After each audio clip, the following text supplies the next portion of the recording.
Naam, sadakta mtazamaji, na kushukuru kwa dhati ya shukurani kwa ajili ya kutuamini, kutuchagua na vile vile kututeua zaidi kwa kama kitovu ama nguzo ya kuangazia michezo ya wanadada na vile vile midahalo inayohusu mwanadada moja kwa moja. Kwa hiyo siku zote niite Kadeli Aita pamoja na Kiarie Mwangi. Kwanza tupate katika mitandao zetu za kijamii @GBS TV Africa na vile vile mitandao zangu za kijamii @Kadeli Aita, ukurasa wangu wa Facebook, vile vile Twitter Kadeli Aita, tuzungumzie Instagram Kadeli_L_Masai. Tutatuzungumza zaidi kispoti. Kwa hiyo ni siku nyingine, ni Jumamosi nyingine na kukaribisha tena. Kumbuka kwamba kama haupo sisi hatupo. Kwa hiyo Kiarie, upande wangu wa kulia uko vipi? Niko salama, wiki imekuwa vipi? Imekuwa mzuri, baridi tu. Naona ukibaridi kinakukimbiza, umevalia sweta, jaza study. Natumai msimu ujao tutajaza study zetu ama nyanja zetu. Na hiyo tunazidi kusema hapa hivi katika episode 12 ya Sports Sugu. Tunasema it's a dedicated women only sports channel. Sio kama umekumbusha SMS arafa zetu. Watume arafa katika 21144 tuzungumze zaidi kuhusiana na spoti. Je, unaona vipi Royal Starlets watafanya vipi katika KWPL? Kwa hiyo tutakuwa tunaangazia zaidi nani amepandishwa daraja na vile vile nani amefuzu katika michuano ya maondoano samahani. Kwa hiyo tutakuwa tunazungumza zaidi hapa na Kiarie. Naam. Tuende kwanza katika Division 1 manake leo ndio tamati. Naam, leo ni tamati. Tukiangalia Division 1 pale imekuwa ni division namba ni Zone A. Tukizungumzia Zone A ni kumekuwa na mashindano, kumekuwa na ushindani. Tumeona wamekamilisha, tumeona timu zinasajili alama takriban 40 kwenda juu. Kando na Zone B. Tukiangazia Zone A, Kibra Girls wanaongoza katika pointi 46 ya kocha David Vijago. MTG wanafuata kwa karibu kwa alama 45. Mathare Women wana alama 43. Kwa hiyo bado haijadhibitishwa kwamba nani amefuzu ama ameingia katika KWPL. Manake tunasubiri hizi timu tatu kati ya Kibra Girls, MTG United, Mathare Women wacheze leo. Endapo mchezo wa leo ndio utaamua je ni nani atajiunga na KWPL msimu ujao. Na pale Nyahururu tuanzie hapo. Nyahururu tukizungumzia hizo timu tatu. Hizo timu tatu zinacheza leo. Manake Kibra Girls watacheza na Falling Waters FC Barcelona kule Nyahururu, kule Laikipia. MTG United watacheza na Ukunda Starlets. Mathare Women wacheze na Mombasa Olympic Ladies. Kwa hiyo Kiarie, hiyo michuano ama michezo ama hizo ratiba za michezo ambayo nimekuambia ama tumeambia mtazamaji ni kwamba zitaamua nani atajiunga na KWPL. Je, ni Kibra wakishinda wanaingia KWPL. MTG wakishinda, endapo Kibra hawatashinda, MTG wanafuzu. Endapo MTG na Kibra Girls watashindwa, alafu Mathare Women washinde, wao wataongoza. Manake wanaongoza, wanashikilia magoli sawia na Kibra Girls, sawia na MTG na Kibra Girls. Kwa hiyo huenda tukashangazwa tukaona Mathare Women wameenda KWPL.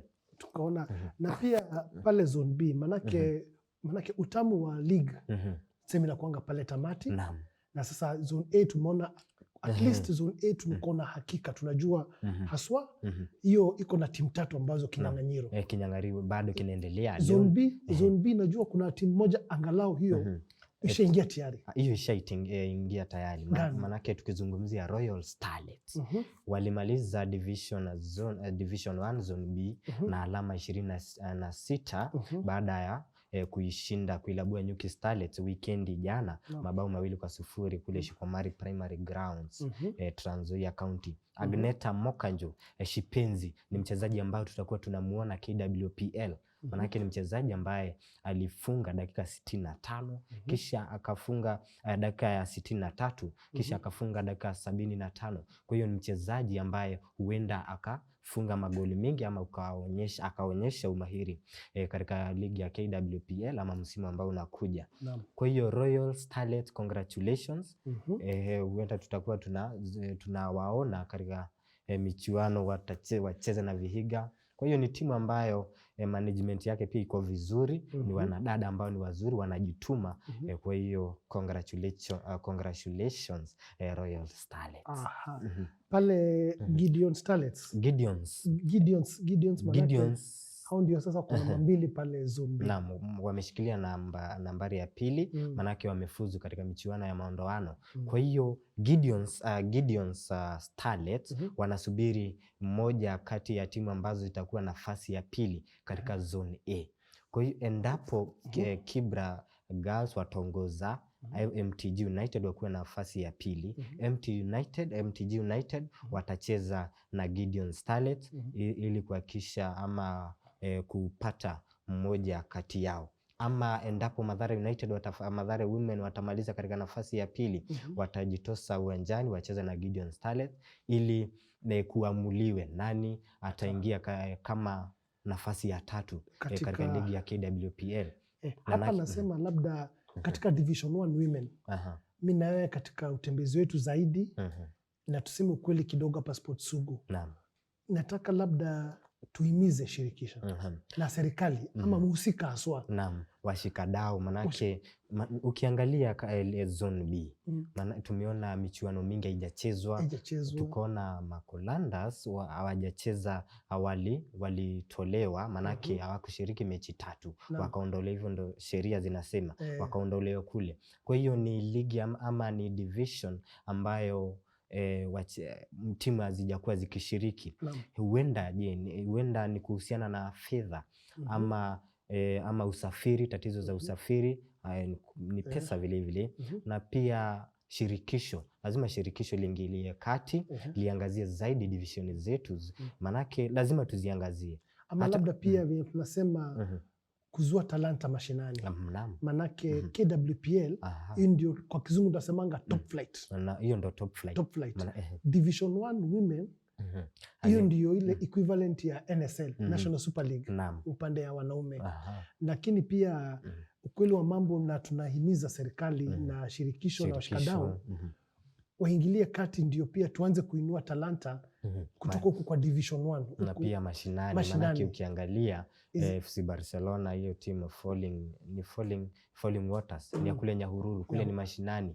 Huenda wanadada kama na Topista Situma wakajitokeza kule.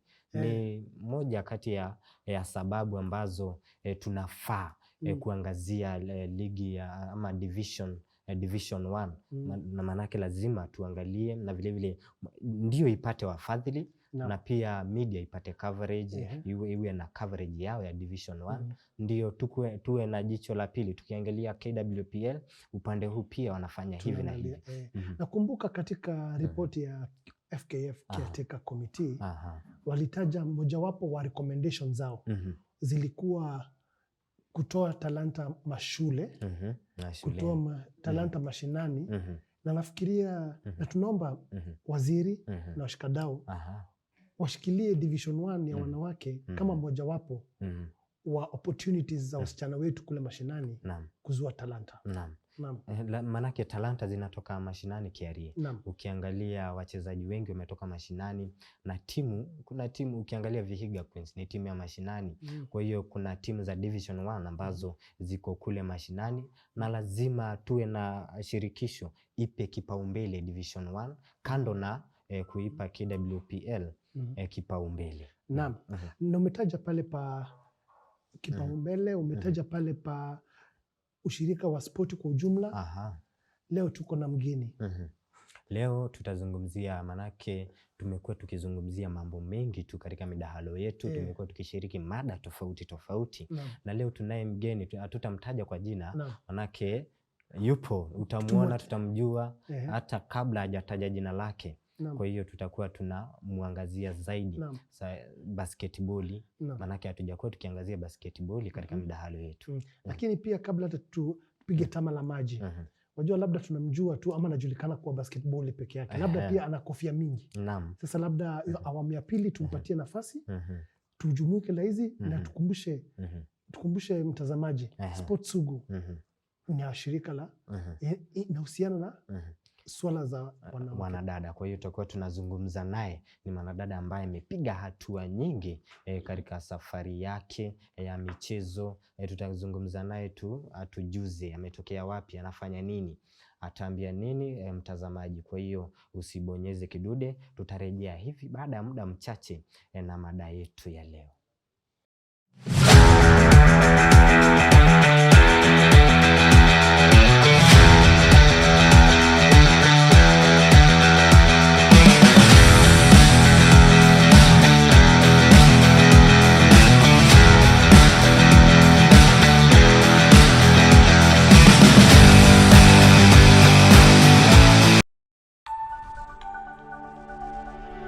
Everywhere GBS.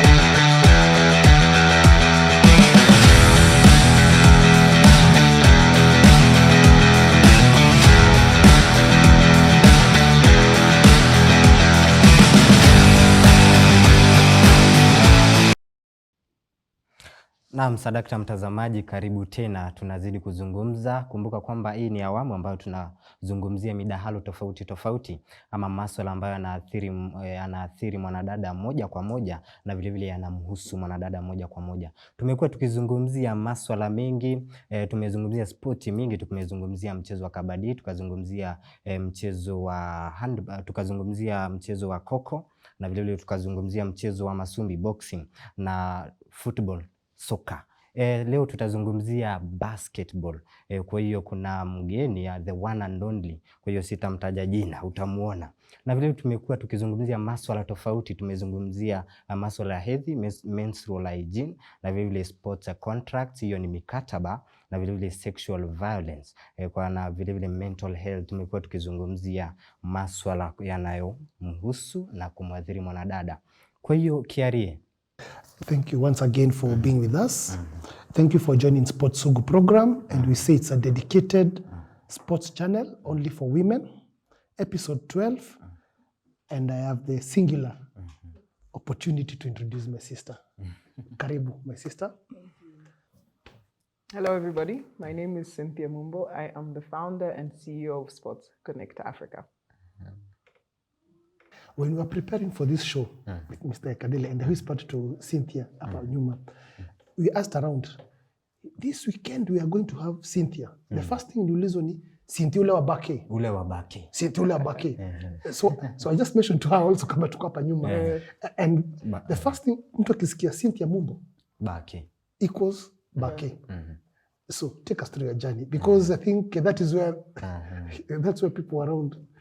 Okay, I'll tell you how I got into basketball. Yes. Lakini kabla nifikia hapo, maybe niwaelezee vile niliingia sport. Exactly. So, it's even better. Ulikuwa riadha, ulikuwa athletics, ulikuwa football. When I was young, nilikuwa about 5, 6, 7 years. Nilizaliwa Kibera.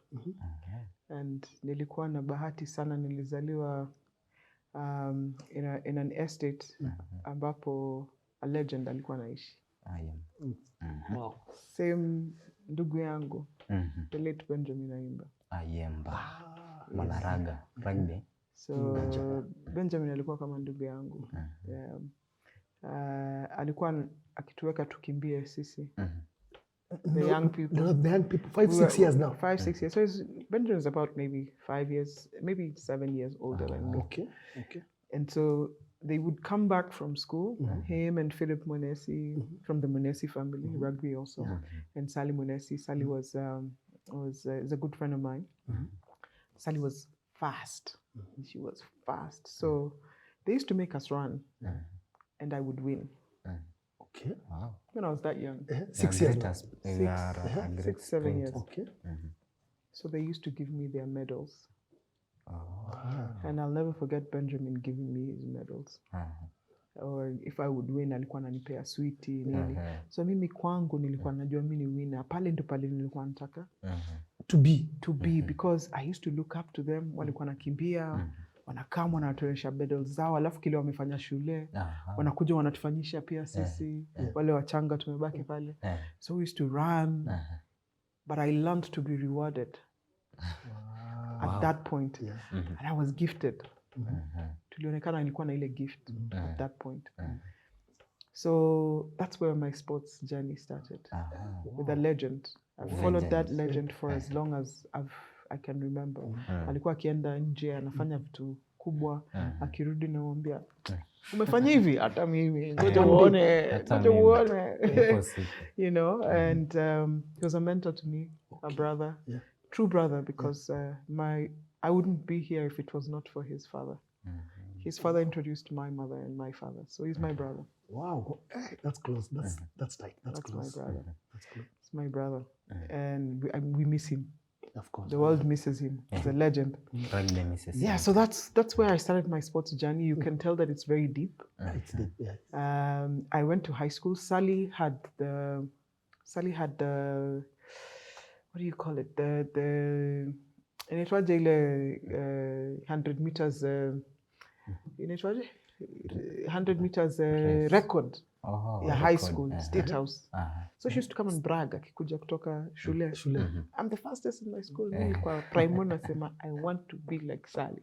So Sally Mwenesi was also your. So Sally alienda State House. Yes. Mimi nilikuwa ninajua ndaenda State House. Yes.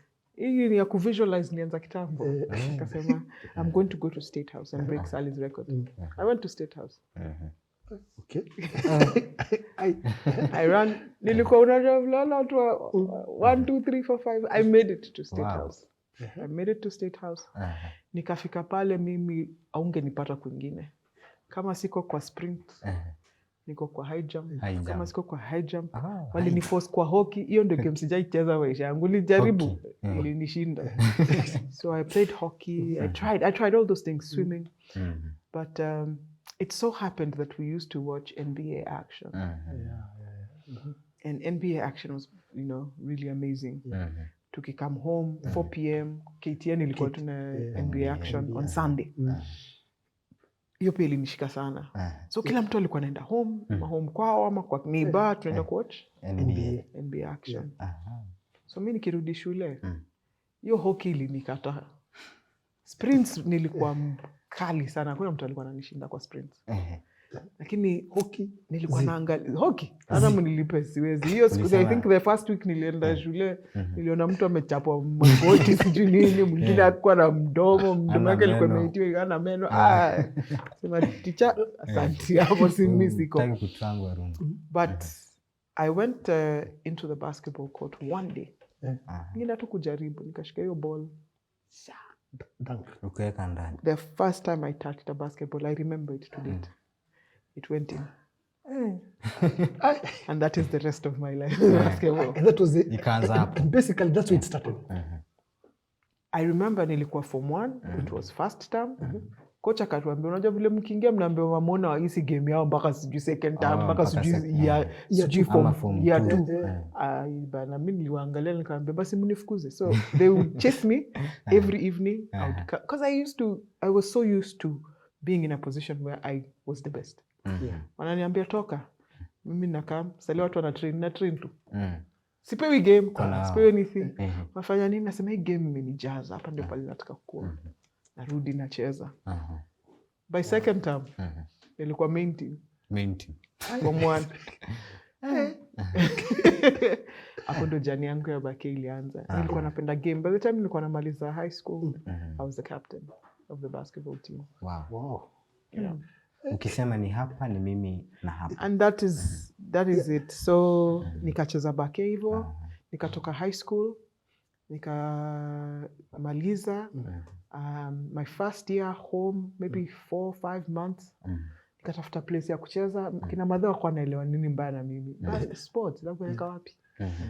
But I found a team, NSSF. I used to go for French classes.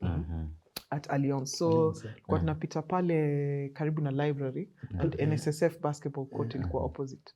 Mimi nikaona place watu wanacheza bake. Nikaenda kucheza. Nikafanyishwa tryouts, nikakimbia faster than anybody else. Your tryouts za bake Kenya ni kukimbia. Unaweza kimbia. So kimbia, I was faster than everyone. So I was opted. I was only 19 or something, maybe 18. So unaenda class Alliance ukirudi mtaa. Nikirudi unapitia. Nikienda class Alliance morning naona ka basketball court. Yes. Nikirudi afternoon at around 3 naona machali wana train. Hata usiku because the guys used to train from 3 I think to 6. Alafu mademo walikuwa na train 6 to 8 or 5 to 8 kitu kama hiyo. So mimi nilikuwa nacheki machali. Mimi pali nimegrow sina sisters so kwangu see anything. Si watu wanacheza bake hapo. Cheze bake sasa. So I went to play basketball. That's how. And beyond that, when I was in high school, I met a friend called Stella. Sprite ball. Stella alikuwa Utero wa University of Nairobi. Aliniponda. Nikaingia pale, nikaenda nikasema hakuna vile ude ananimaliza. So we became friends. Nikienda pale kucheki vile wasa wanacheza bake. Saya madem kucheza napata Stella iko pale. And that's how we became. That's how my journey now into like Premier League started. Nikaka bench ka 2 years. Me, I don't give up. 2 years. Siku moja coach ali make mistake.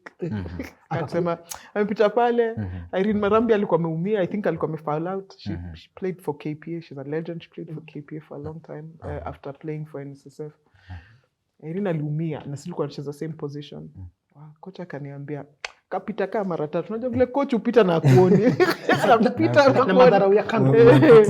Akaniambia ingia pale. Ingia hapo. Nikaingia sikuwahi toka. You don't give me a chance. I played defense. Nikaingia pale.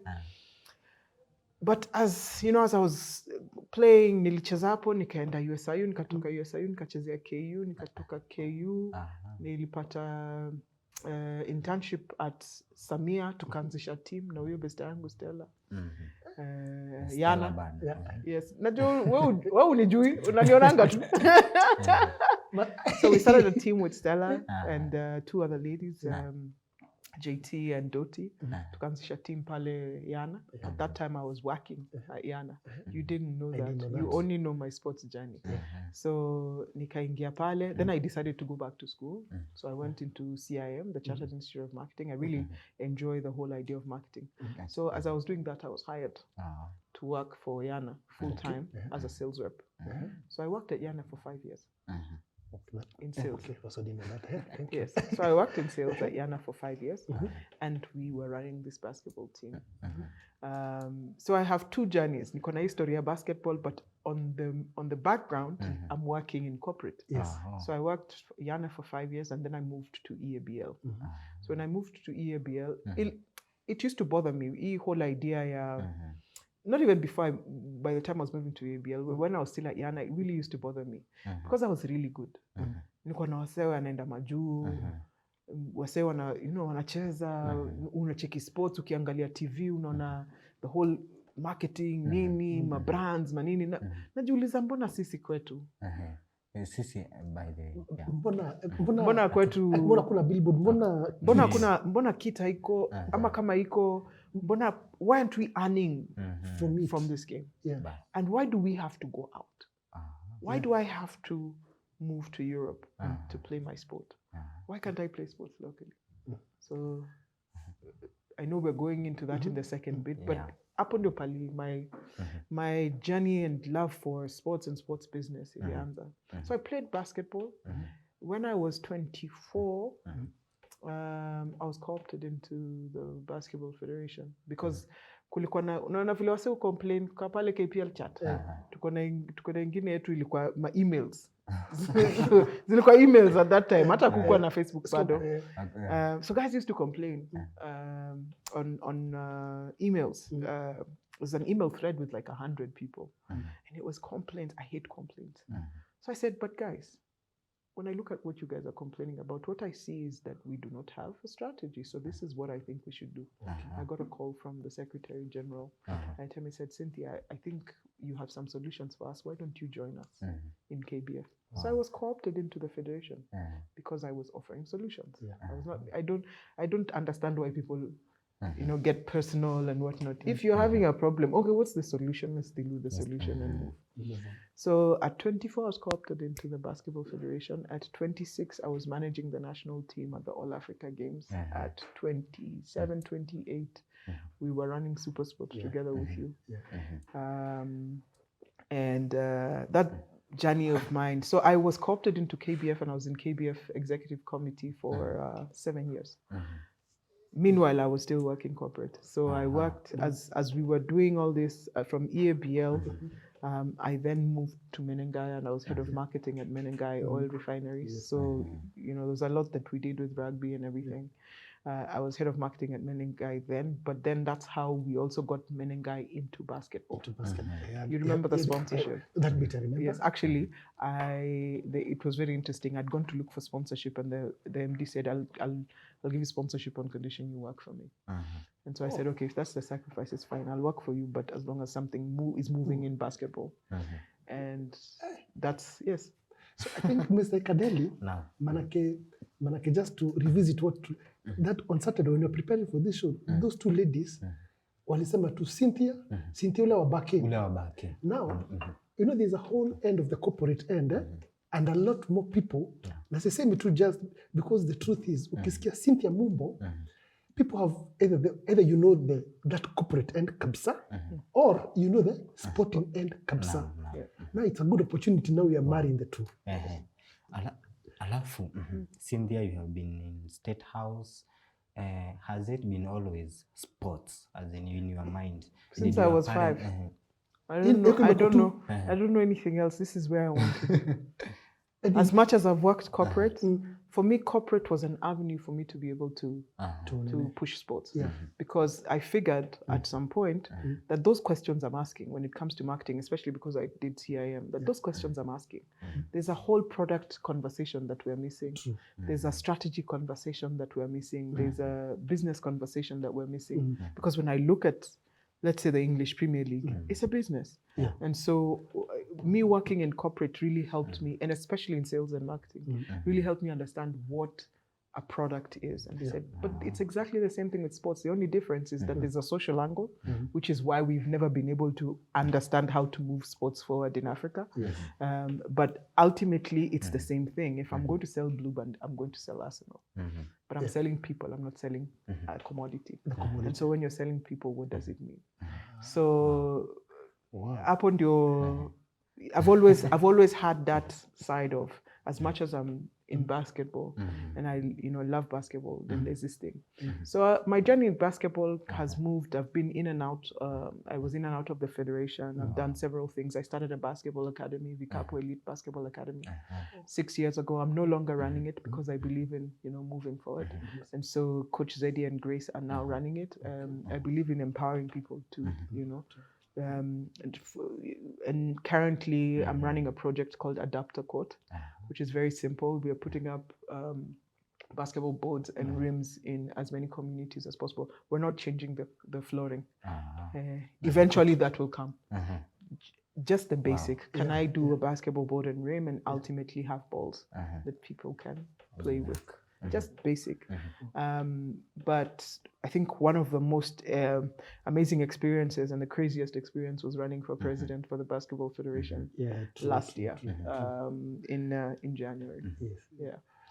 Kerry, manake it's always difficult for women to transition from sports, maybe from a player to a coach to a manager and to a federation ama kuwa mkubwa wa federation, kitu kama hicho. Because Aprovo Cynthia, we have had 2-3 guests here. Na ile kitu imekuwa the challenge. Cynthia imekuwa always wanatuambianga, mimi nimekuwa player deadly. Alafu nikatry coaching, nikajaribu, but in between frustration, I don't know what. So the few women, you see, because the truth is, we'd like to grow more and more women in the transition phases. But increasingly, tulikuwa na Kadeli when we had this KPL coaches, KWPL, Kenya Women Premier League. 12 Out of 12 clubs. clubs, 10 are men coached. And one of the things which when we sought kuuliza enyaji mbona Vipi? tukaambiwa na mimi nataka tu kucheza, sitaki kuwa coach. So I thought, is it ambition? Is it, I mean, it's just that There's a lot. It's a good question. I knew where I wanted to be. I decided a long time ago. I come from a background where I don't know no. No, I've sold in sales. 90%, in fact 98% of your prospects tell you no. You only get 2% yes. So that mentality is the one I go with everywhere I go. I'm so used to being told no. And that's just me as me. But the thing is, women we live in a patriarchal society. So just the idea of, gosh, mimi niingie nikuwe leader. Yeah. Mimi ni fight na wale mabuda. Mimi niingie pale sasa, bazi niko na hao yangu lazima ni cheki, sijui niko na watoi, I'm a mother. Yeah. So I always say, if you put your heart to something, if you really want it. But I also understand that that's a bit of an oxymoron because this is a choice I made, and I made a choice to be hit on whatever angle, and it's okay. Yeah. So many people are not okay with being hit. That's one. Two, we have not taught our women that you can be. Yes. Actually, hold that thought right now. Ekadeli, when we get back, tuko na nini second, tupige tama la maji. Because actually, hold that thought right there. Because someone else just told us exactly that, Cynthia. We have not taught our women to be. Actually, exactly, verbatim, actually, Cynthia, exactly that. Ekadeli, tupeleke kwa break ndio Tupumue. Mtazamaji wangu, zidi kufuatilia, manake tunazungumza na dada yetu hapa Cynthia Mumbo. Amefanya mambo makubwa, ametoka mbali mpaka sasa hivi ndo huyu. Kwa hiyo tutazungumza naye zaidi katika awamu ya pili. Endelea kuzungumza nasi katika 21144. Tutajuzana. Kwa hiyo tunapumua kidogo, alafu tunarejea hivi baada ya muda mchache tu.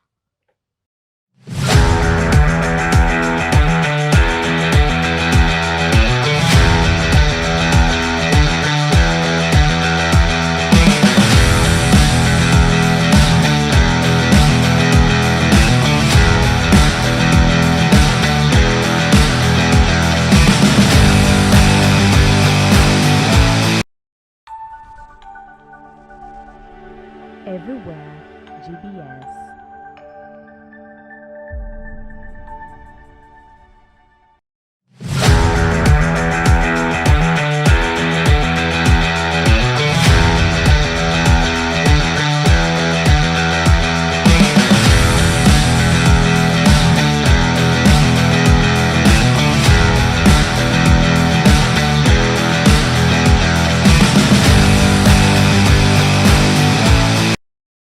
Naam, sadakta mtazamaji wangu, tunazidi kuzungumza. Kwa hiyo shiriki nasi tuzungumze zaidi. Kama ni wewe mwanadada uko pale nje una matamanio ya kucheza basketball, kwa hiyo Cynthia yuko hapa, zungumza naye moja kwa moja. Ndio huyu Cynthia. Unajisikia vizuri? Uko salama? Manake I'm thankful. Always thankful. John, wow. I think tuchukulie pale Cynthia because hiyo ya transformation. Because to me, wacha nikwambie tu kweli my sister, the conversations we have had zimekuwa wanasema, this one who told us ati hiyo management hiyo ni machali.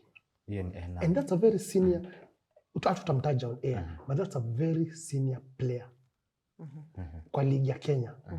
You know, and what comes to mind ni women, that thing, to patriarchal aside, let's remove that patriarchal thing. I think even where as a person myself, I think it's setting standards and benchmarks. But also exposure. Okay, yeah, that's true. Yeah. There's also exposure because I'm exposed. My parents give me a platform to be. Yeah. I'm tough. I'm a little tougher than most. I pick from both my mom and my dad. But I saw my dad choosing his path. of saying, this is what I want to be. And I saw my mom being gracious and being, very supportive, not just to my dad, but also to all of us. And I saw her standing by her ground also. So I come from a background where, as much as they didn't understand what sport was, eventually when they did see what I was trying to do, both of them are now directors in my company. Wow. So it's also your environment, True. There's a lot that gets into it. Our culture expects women to sit at home. True. Our culture expects that even if you're a woman and you're in the corporate space, or if you're a woman, then you're the secretary or you're the marketing manager somewhere. And when you walk into a boardroom, the guys are asking you to bring tea. There's nothing wrong with bringing tea, because if I can bring tea tomorrow, I'll ask one of the guys to bring tea. Today, I'll ask one of the guys to bring tea tomorrow. That's but you see, our system is one where I bring tea today, and then we'll see ndio dem kwa room and ulete chai tena wende ule ama wende wa kuchukua minutes. I say I can take minutes because I'm good at taking minutes, so that you guys can understand what we did, but don't look at me and assume that I'll take minutes because I'm the woman in this room. And I think, and I'm laughing sababu, and forgive the pun, we went to a place, and because it was a men engagement, the two ladies were there. They were told, you lead us with prayer. Exactly. For only one reason. That's the only thing you're going to say. Like every other deliberation will be us. Sorry, and no pun intended. I get it, because it's something that I've experienced all my life. I for the longest time, I was very aloof to it, because I've grown up. My brothers are not patriarchal per se. I've grown up in a home of 4 brothers. And I'm the only girl, but I'm the firstborn. So there's a bit here and there. But I grew up in an environment where I wasn't different. So it's not that my brothers were more men and whatnot.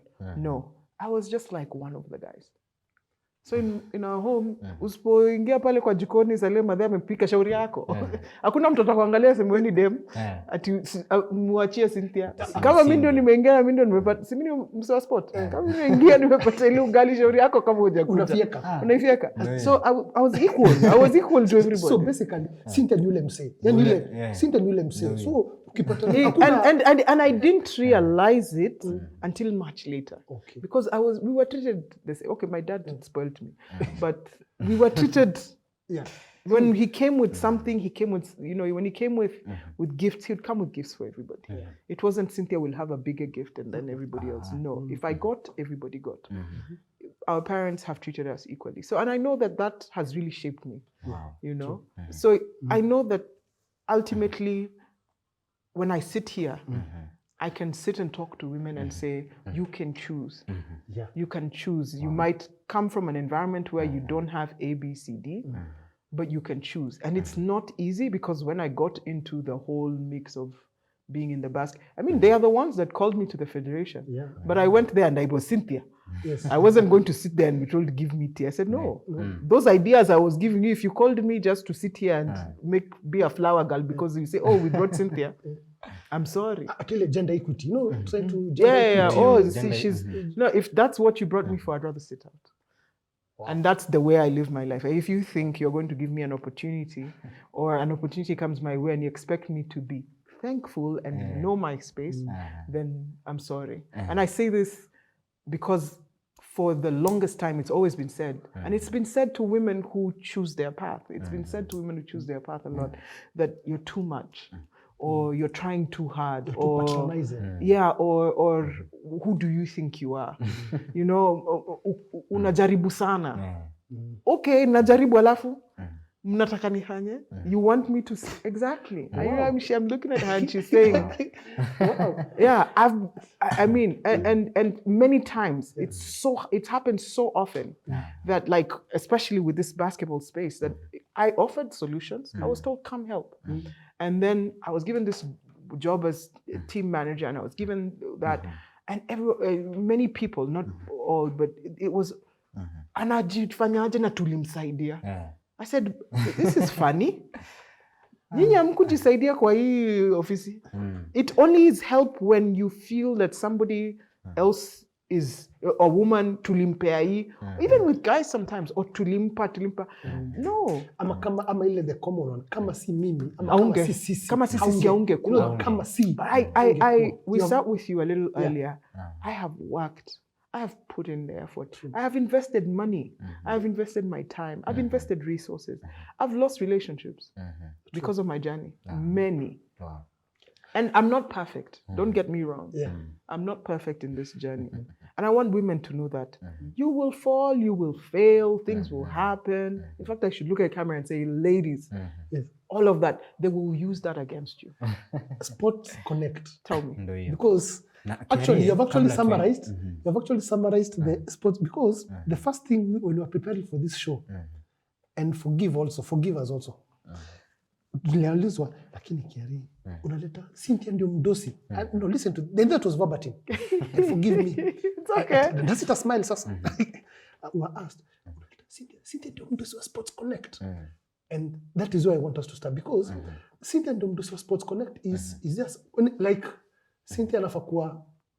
That's the thing. You see? So why not? I am the founder and CEO of Sports Connect. So Sports Connect. What is Sports Connect? And so Sports Connect Africa was born out of my desire to be different and to find valuable solutions for sports in Africa. So I think nikiongea juu ya back end, nikiongea juu ya the whole corporate side and all these things. And there was a very big gap. And I still feel that there's a very big gap around understanding money and the commercial conversation behind sports and sports operations, right?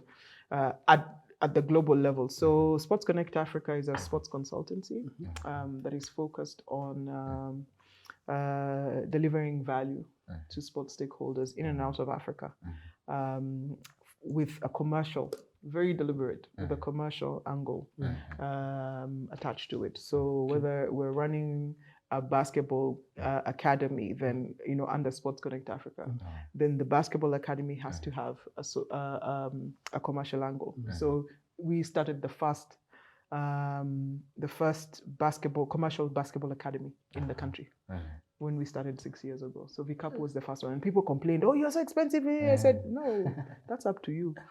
Coaches have to earn a living, and you have to understand that your kids are going to have the best kind of coaching. So do you want them to just, because we're always like, wacha watoi wende wakacheze bake mafuta watoi hapo.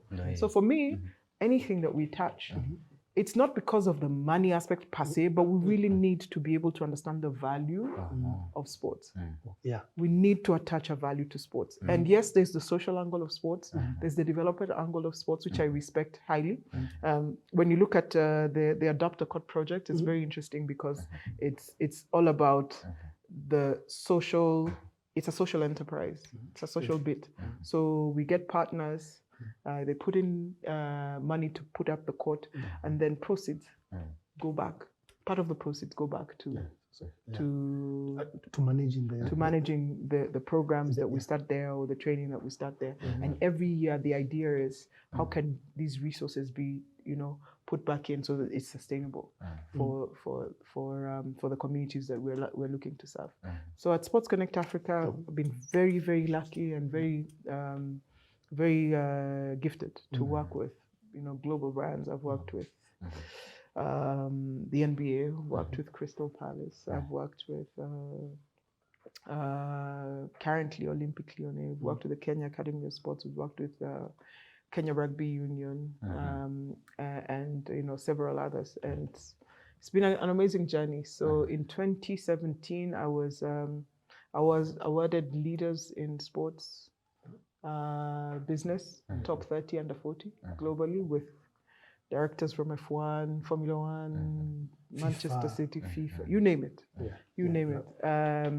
And the journey has been great. It's very tough because it's a lot of investment, building relationships over time.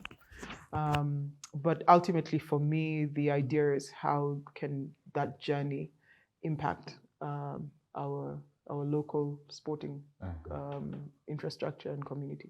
Wow. Akadeli, nasikia. Nimesikia you are an inspiration. Oh wow. Thank you. And then, but also we need to ask you hapa na Ekadeli. Manake Ekadeli amekuwa na ile alama ya mshangao, to use this, ile alama ya mshangao. Cynthia, the girls, the growing girls, because those hapa nje, one of the key concerns to Kona, that's why the Sports Sugu show, they graciously allowed us, is we are also an inspiration to growing girls in the community, in this program. What are some of the, like, checklist 1, 2, 3, that you can give those growing girls in the community? So one, not everybody is going to be Cynthia, or everybody's going to turn up in sports. Not everybody's going to be Michelle Obama. Be yourself. That's one. One, know what you want. Okay. So 2, and I spoke about this with you, is an overnight success happens in 10 years. So what people see as, oh wow, Cynthia is so successful, or Cynthia is doing ABCD, she's done so, Cynthia's in the media, or she's being recognized here and there. There's a lot that goes on behind the scenes, but then there's a lot that you need to do to get there. So it's a process. Value the process. Nothing comes overnight, for sure. Any overnight success, we read this from Vusi Tembekayo, any overnight success, it happens, it's a 10-year process. It's a 10-year process? Yes. When we sit here with you, people see you and they're like, oh, carry it. But your story is something, and so I encourage girls, 1, know where you want to be, put it down. I mean, now we have the age of internet. Go and find tools that, visualize or strategy, personal branding. There's a lot in all of that. And then find a mentor. Find somebody that can guide you. And a mentor doesn't necessarily tell you what you need to be, but they are there to hold your hand as you find your way. I've been very lucky. I have some of the best people you can consider mentors in the world. Benja himself. Benja was my first one. I've got Sally. I've got a friend of mine who's he's the head of PR at Mount Sinai Hospital. Someone I talk to every week, have a conversation. And when I was in breweries, my mentor was the managing director at the time. So you see, also, you have to really say, this is the standard I want, and not be afraid to reach out to people who are already there, so that you can, find yourself in that space. They'll hold your hand for sure. I don't know how to give up. I mean, there are times you fall into depression, things are hard, whatnot. But I always get back up and I'm like, you know what? I have to keep going. There's this journey. There's this journey. I have to keep going. So as long as you really genuinely know, our problem as human beings is we waver and we spend so much time looking at everybody else. We spend so much time, if I'm on social media, I want to know what's happening with whose life and whatnot. I mean, spend time on social media, fine. But then what are you doing with your life? I always say that everybody who has been successful, the guy who built this thing as we see it, this fake marble or whatnot, sat somewhere and thought about it. Yeah, true. The guy who, when I see this, I see Carol Rado. Yeah. She sat down with her group and her team. Carol sat down and thought about it and said, I want a jazz study. She saw a problem somewhere. So figure out where there's a problem or need. And not everybody, trust me, not everybody is going to be that big star. Everybody's a star in my light. Like in my eyes, everyone's a star. But ultimately, know where you want to be in 5 years. Know where you want to be in 10 years. And by God's grace, put something. There's something I learned when I was at Babson College. It's very simple. Write a letter to yourself. And open it and open it in 6 months.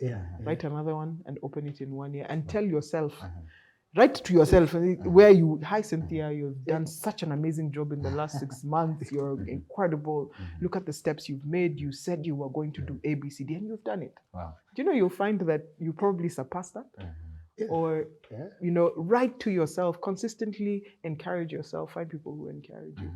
Maybe as Cynthia, or in all this journey, and because of time, just summarize to us the challenges that you faced in your journey, maybe this 10-year journey you have umesema kuhusiana na miaka 10.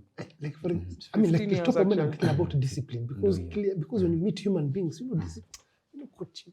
I mean, what are the You challenges? see, sports people have more discipline than anybody. Actually, Yeah, because you have to wake up and train. Uko na ile discipline ya kuenda tizi. Just try extrapolate that same discipline. Uweke useme, if it takes me a year to be one of the best defensive players or one of the best offensive players or to master this skill. Because it takes you time to master a skill in sports. Ukitaka, kama we ni righty na useme, lazima nikwe striker, ama lazima nikwe shooter wa left, ama lazima nikwe na crossover tamu. Hiyo crossover utaifanya mara 5,000. It's exactly the same thing that you remove. That same discipline that you have when you're training in sport. It's the same way you say, okay, I want to be a manager. What does it take to be a manager? Work backwards. Every day, I will read a book. Every day, I will work on this. Every day, I will reach out to my mentor and say, this is where I am. Every day, I will review myself. Daily checklist. Yes, daily. Na ukianguka, seme, okay, nimeanguka. Sasa, kama mtoi akianza kutembea, yu anguka mara ngapi? Mara mob tu sana. Ukianza nobody was, even Messi was not born knowing how to play ball. Wow. He had to learn. Yes, there are some who are more gifted than others in many different areas. Find your niche, find that space that you're comfortable with. But nobody was born knowing anything. Nobody. Anybody who is brilliant at something put their time to know it. So if you want to transition into management, if you want to transition into leadership, if you want to transition into coaching, if you research, what does it mean? Because that's crazy in a University of Google, University of YouTube. Hakuna kitu hawezi pata. Na Google my friend. University of Google. University of Google. Yes. Bwana Kadori umesikia hiyo? No, University of Google. So for me, the advice is, one, believe in yourself. Kila mtu kwa hii dunia ana breathe oxygen. Kila mtu. Imagine, I try to simplify life. Kila mtu ana breathe oxygen. Wewe umekaa hapa, una breathe oxygen. Your oxygen has told you journalism is what's working for you. And you're putting your time every day to get better. Same with you. Producing is what you are good at, directing, all these things. In fact, and then you've decided, path yangu ni inspire women, inspire guys in prison. Me, I know my path is in delivering, commercial solutions for sports business in Africa. And changing Kenyan basketball at some point. So I know that those are the two things I want to do. Cynthia, there is a girl outside there who is playing basketball. Just one thing, ama kitu kimoja ambacho unaweza kumwambia. Manake umekuwa hapo. Ingia court train. Hakuna dawa ingine. Ingia pale train. Believe you're better than yourself. Not better than anybody else. Just be better than yourself. Just compete with yourself, basically. Yes. First, compete with yourself. Unfortunately, sports, you have to compete with other people. But you see, if you wake up every morning and say, Jana nili shoot 10, leo nda shoot 15, kesho kutwa nda shoot 20. You're getting better than yourself. But what you'll find is that when you challenge yourself and really put yourself in the space where I'm doing things well, you get to a space where your mindset is already competing with everybody else. Your mindset competes with anybody else. So you get in there, and when you believe in yourself, you'll find the people start believing in you too. Watu wase wanakupasia hiyo ball. Cynthia anacheza hard. Nani anafanya hivyo? Kwa sababu ya muda umeenda sana, tungezungumza mengi. Wakupate wapi? Social media. Yes. Find me on Twitter at CYN Mumbo, at Sin Mumbo, and on LinkedIn you can find me Cynthia Mumbo. I'm the only one. So I don't have to. Those are my two major platforms. Ukikuja Facebook niko na friends ka 7,000. No, I'm kidding. You can follow me also on Facebook. I've got a new page that I set up the other day. But ultimately, if you want us to really interact, find me on LinkedIn and find me on Twitter. So Cynthia Mumbo on any of those two platforms. I know Facebook is big for us, so I've got a Facebook page, but I'm also on Facebook with my personal profile. There I usually just talk to family a lot. So if you really genuinely want to have a conversation. You can also get me on email, c.mumbo@sportsconnectafrica.com. Kiari, neno lako la mwisho, manake kuna mashindano ambayo yashaanza kule Oregon, kwa hiyo lazima tu. No, me I think she's laughing and looking at this ile jicho yake because she knows I've actually learned more than I thought. Mimi nilikuwa nikijisikia utero hapa kana waambia mimi na host Cynthia. So level nimejidunda hapo hivi nayo na masomo. Actually I've actually learned it was 40%. So I'm constipated by the humble pie. Ile sasa I've actually learned a lot. But to the young girls who nje and the many who sat with us wakati we were reviewing this show is that I think believing in yourself. I think to me that's the take home. Just believing in yourself. We all breathe oxygen. It's really simple, guys. Just believing in yourself. Yeah, even to just believe in yourself. I think for me, the parting shot would be to the many viewers watching us. Believe in yourself. Simple. Tufupishe tu hiyo story. Believe in yourself and put in the work. You Yes. can believe in yourself and you don't work. And then also, put the work in that believing in yourself, by the way. Yeah, sorry. Yeah. Kwa hiyo shukran Cynthia kwa kuja, tumezungumza mengi na tumesema kwamba wanadada lazima wapatiwe nafasi sawa katika vitongo vyao tofauti kama ni spoti, kama ni pande zingine. Kwa hiyo wanadada zetu tunawapa kipaumbele, na zaidi katika kipindi chetu wanadada ni wachezaji, manake hapa huwa tunasema kwamba hata wanadada zetu ni wachezaji. Kwa hiyo tutakamilisha mdahalo huo Cynthia na Kiarie wakiondoka, mimi nasepa.